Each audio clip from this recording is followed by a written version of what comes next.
Okay, so we fast forwarded again, and you notice the board looks different again.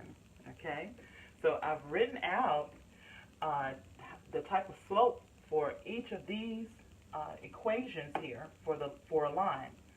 And these are, again, these are typical equations that you'll see, particularly when using the slope-intercept equation, which is from what I've seen, the most popular equation used. Okay.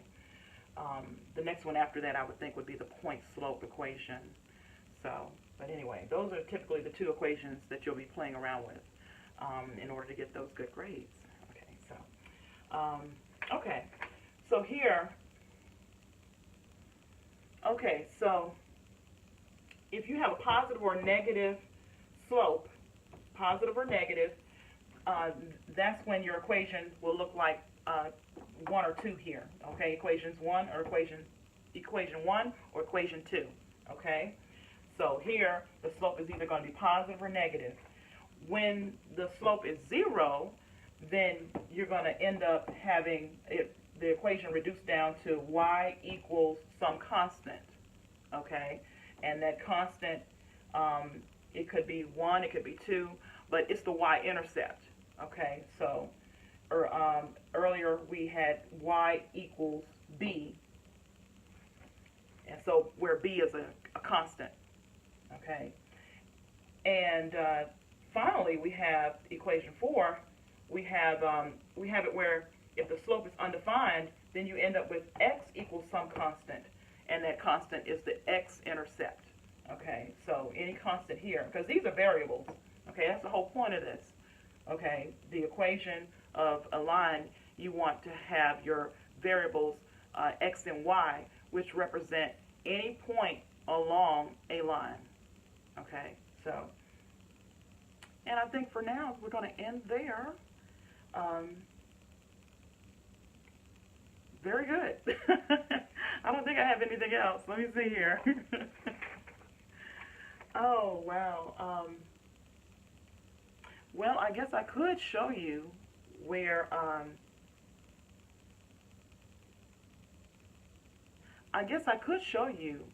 the x-intercept comes from, right? Okay, because I showed you everything else. So, when it comes to a slope, where does this equation come from? And so, let's do that real quick, because I showed you before where these equations come from. I mean, that's pretty straightforward. It really is. But a lot of times people are like, okay, where does that come from? How does that come from the slope? Okay, really, it's not derived per se. You know, you get into calculus and all of that fun stuff when you talk about an undefined slope and et cetera, et cetera. But long story short, it's really more or less like deductive reasoning. Okay, so for instance, if you have your slope formula, which is y2 minus y1 over x2 minus x1.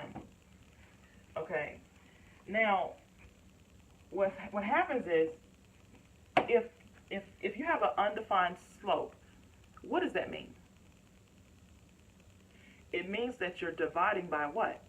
0. So you're going to have 0 in the denominator, and you're going to have some number up here at the top. I mean, we can call it y2 minus y1.